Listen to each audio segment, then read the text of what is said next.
right, sorry about that, folks. Something was going on with the sound technology there. So I'll just repeat myself. I was just going through the announcements of our upcoming events with New Jersey Audubon. So we have the Nature Center of Cape May's Monarch Festival coming up at the end of the month. That will be virtually on the 24th and the 25th of September, and then an in-person Monarch Festival event at the Nature Center on Saturday, the 26th. And that'll be filled with lots of fun, activities, and we'll be sure to implement all the appropriate safety precautions there as well. So we hope you can join us for the Monarch Festival. Additionally, we have the Cape May Bird Observatory's Fall Birding Festival coming up, and that will be early October, October 2nd through 4th. Again, that'll be held virtually, so you can participate from wherever you are. And to register for either of those events, just go to the New Jersey Audubon website. I want to thank our sponsors, as always, for supporting the Hawkwatch Swarovski Optics and actions at EBMF. And finally, I wanted to give just a little update on our numbers so far at the Hawkwatch. So this season already we've counted 2,780 total raptors. Over 1,000 of those have been osprey, and then we've had over 1,000 American kestrels as well. Just a side note, some fun non-raptor species have been seen on the platform lately. We have plenty of little gray tree frogs around. Yesterday we had a baby snake up on the platform, so that's been the first reptile I've ever seen up there. And we've had a Carolina mantis, which is the native species of praying mantis, hanging around as well. So even on a slow migration day, there's lots of other wildlife to see and enjoy. So today's topic is migration. Last week we talked about what is a raptor. So this week I want to focus on what the raptors are doing, and that is migrating. So simply put, migration is just the movement of animals seasonally from one place to another. And migration typically happens because these animals are looking for better access to resources like food, water, and space. Most often food is the primary driver of these migrations. So using raptors as an example, just take a moment to think of some things that raptors might eat while they're here in New Jersey. So you might have come up with, rodents, reptiles and amphibians. Some of our smaller raptors, like kestrels, even eat insects like dragonflies. So a lot of these food sources start to disappear as the weather gets colder, right? So insects can go into diapause, their form of hibernation, or enter into a larval stage, perhaps that then they're, no longer a food source for birds. Reptiles and amphibians can go into a hibernation as well. So these food sources start to disappear. And so birds migrate south to a warmer climate where these types of animals are still active and around for them to eat. So this time of year, in the fall, in North America, most birds are moving south. Some might just be moving short distances, others might be going thousands of miles, depending on the species and the individual. So one question we get asked a lot is, do birds return in the spring to the same location where they nested the year prior? And in a lot of species, that is the case. Not in all species, but in many. They return, to the exact same nesting location. If it's an osprey, maybe it's a platform. If you're a songbird, maybe it's a cavity in a tree. But they have an incredible ability to navigate, to return to this precise location, especially after migrating, potentially hundreds, even thousands of miles. So it's interesting to think about how birds navigate. And starting out simply, it's thought that they do it a lot like we do, kind of making mental maps using landmarks as they travel. So if you're describing to a friend how to get to your home, you might say, turn right at the Wawa, and then go straight until you see the big oak tree that was struck by lightning, and take a left. You know, so you're using landmarks, and birds might do the same thing, creating these mental maps based on waterways or mountain ridges to help them navigate back to you know, a previous location. Getting a little more complicated, birds, especially ones that migrate during the day, like most of the raptors, they can use the position of the sun in the sky to help orient them. So you might be familiar, you know, with the phrase, the sun rises in the east, sets in the west, and so you can kind of guess what, you know, what direction you're facing based on the position of the sun in the sky at a given time of day. Also, the height of the sun in the sky can help them determine sort of seasonality, what time of the year it is. Now, not all birds migrate during the day. In fact, a lot of birds, like most of our songbirds, migrate at nighttime. So it's thought that they might even use the rotational pattern of the stars to help them navigate. And finally, getting even more complicated, there's some evidence to suggest that birds can actually sense the magnetic field of the Earth. So they kind of have this special sense to help them navigate on their migrations. So birds that are migrating really long distances, it's super important for them to fuel up on food, to fill up that gas tank so they have enough energy to get to where they're going. A non-raptor species, but a bird species I like to use as an example, is the ruby-throated hummingbird. So we're seeing hummingbirds migrate through now, but lots of them will end up crossing over the Gulf of Mexico on their migration, and this can be about a 500-mile trip. And remember, this is a teeny tiny little bird, so they'll often gorge, they'll feed heavily before they take that trip on nectar and insects, and they'll sometimes even double their body weight to give them that fuel to make it across, you know, this large body of water where they won't really have opportunities to stop and rest and refuel. And the same sort of phenomenon is happening here, often in Cape May with raptors.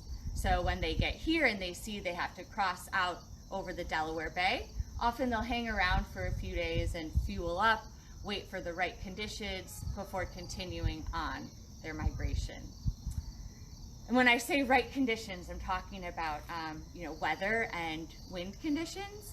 And I'm not going to get too much into that now because next week, actually, Eric will be doing the live streaming session here, and that's going to be his topic to cover. But in terms of migration, it's just, you know, important to note that wind and weather patterns and geography also play a really huge role in migration.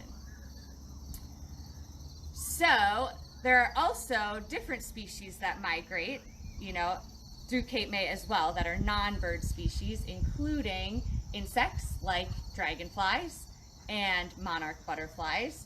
We actually had a really slow bird day up here at the Hawkwatch yesterday. So our swing counter and migration count coordinator, Tom Reed, was tagging monarch butterflies, which is really neat to see. So we're putting these little stickers on their wings, and often these butterflies will continue their migration south, and sometimes they're actually reported being seen down in Mexico with tags that were put on them here in Cape May. So it's a really exciting research project. The Monarch Monitoring Project here in Cape May has been working on for years.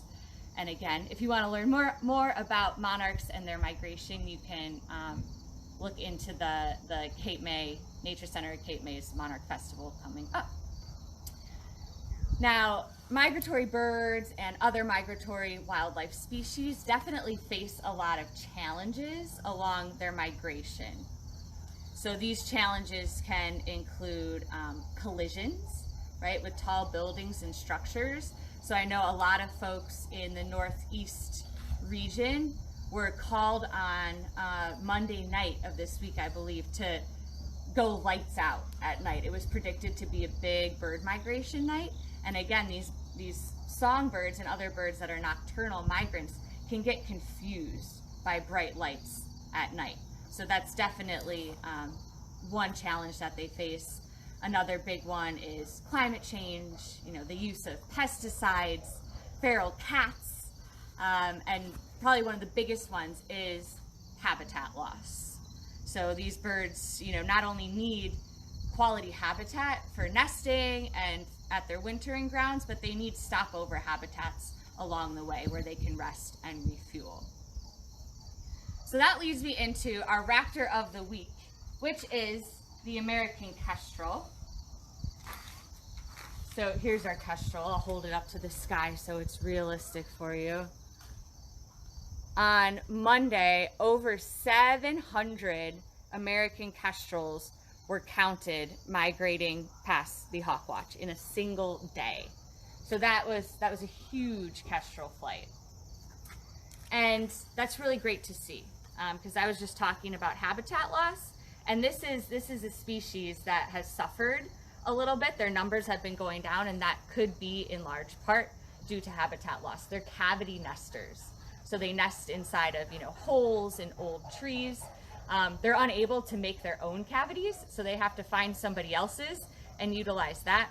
But as, forests are cut down and those trees are less available, that can be a major challenge for the kestrel. So great to see such a big day of them migrating through. So kestrels are a falcon. They're the smallest of the falcons in North America. If you take a look at its shape, it's got these sort of pointed wings, and it's got a pretty long tail relative to its body size, small head. They have a pretty distinctive flight style.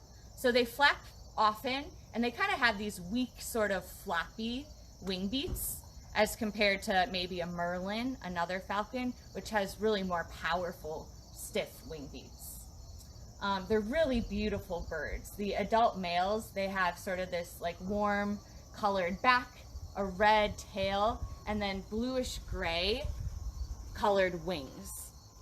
Both the male and the female have these two stripes on their face. Sometimes they're referred to the mustache and the sideburn. So unique facial markings on these guys as well. And they have some pretty unique behaviors. So you'll often find kestrels perched up maybe like on a telephone pole or wire out over an open field where they're searching for prey, small animals to catch. And if you watch long enough, you might get to see one take off, and it'll kind of fly into the wind and actually hover in place as it's looking down for prey. So that's a special behavior seen in the American kestrel.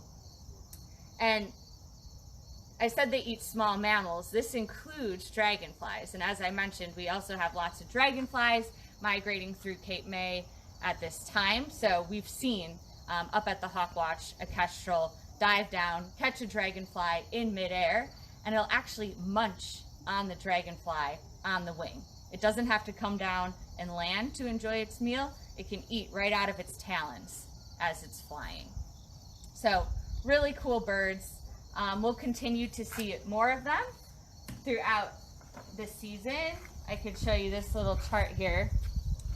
This shows, the peak time to see kestrels. If you look at that red curved line, you'll see, late September into October is prime time for American kestrel flight. So that concludes our live streaming session for today. Eric, are there any questions coming through? Again, I apologize, folks, for the sound issue earlier on. Glad we got that worked out. Yeah, there was one question, Emily. Danielle asked, how high do kestrels fly? That's a fantastic question. They can get, oftentimes when they're hunting, we'll see them down low, so they can find their prey. But when they're actively migrating, I've seen them way, way high up in the sky. Did you look up a height, Eric? I did, and it's variable. It's variable. Yeah. Okay. Yeah. So kestrels are really strong flyers, but on a bright sunny day, and if they're actively migrating, they can take advantage of those thermals and get really high up in the sky as well. Yeah. Okay. Any other questions? We're good. All right. So thank you all so much for tuning in. Again, teachers or parents, We're going to post some resources for lesson extensions to kind of build off of the content today with your kids, with your students. So watch for that. Again, thank you to our sponsors, Swarovski and Actions at EBMF. And thank you to all of you for tuning in. We'll see you next week where Eric will be talking about geography and weather patterns in relation to bird migration. Thanks. Bye.